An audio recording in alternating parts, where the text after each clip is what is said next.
د هرات پوهنتون د 14 پوهنځي استادان د کرونا وایروس له کبله د قرنطین په دوره کې خپل کړي څېړنې د ویبنار او خواله رسنیو له لارې د خلکو سره شریکوي. ګلاب الدین خپلواک د هرات پوهنتون د عامه اړیکو مسؤل وایي تر ډیره د څېړنې د کرونا وایروس له کبله رامنځته سوي چاپیریال او پایلو باندې ترسره سوي دي. نور حال په ریپورټ کې. هرات پوهنتون چې د هیواد په کچه تر کابل وروسته یو نوموتی علمي او اکاډمیک مرکز بلل کیږي، استادانو یې خپلې څېړنې چې د کرونا ویروس له کبله د قرنطین په دوره کې ترسره کړي د ویبنار او نورو انټرنیټي لارو چې د هرات پوهنتون د فیسبوک پاڼې څخه په ژوندۍ بڼه خپرېږي د خلکو سره شریکوي. د هرات پوهنتون د عامه اړیکو مسؤل ګلاب الدین خپلواک وایي دا څېړنې د هرات پوهنتون د 14 پوهنځیو د استادانو لخوا ترسره شوي ترڅو د رامنځته شوي فرصت څخه پوره ګټه پورته شي. پوهنتون هرات یک سلسله برنامه‌های وبینارهای برگزار کرده که از طریق برنامه زوم و صفحه رسمی پوهنتون هرات نشر میشه و این وبینارها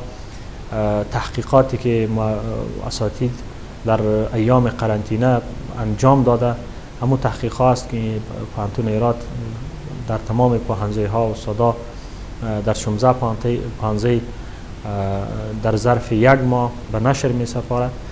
ښاغلی خپلواک زیاتوي چې دا څېړنې تر ډیره د کرونا ویروس د تاثیراتو او ورسره د مبارزې پر څرنګوالي شوي چې په خبره یې تر ډیره پکښې د ارواپېژندنې څانګې استادانو ونډه درلودله.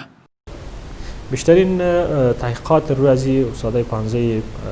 تعلیم تربیه انجام داده، خصوصا دیپارتمنت روانشناسی که اونا از لحاظ روانشناسی تاثیرات کرونا بر جامعه اونا بیشترین تحقیقات انجام داده و بیشترین کارهایی کرده که اونا حتی چارت ها یا همو بیلبورد های هم اونا درست کردن که با همراه مردم شریک کردن و آگاهی دهی هم کردن از این طریق.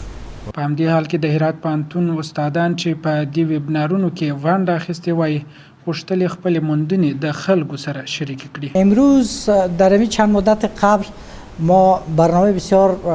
مهم و عمده آنلاین از طریق وبنار شروع کردیم و موضوعات داغ و بسیار مهم روز ما از طریق به اصطلاح رسانه‌ای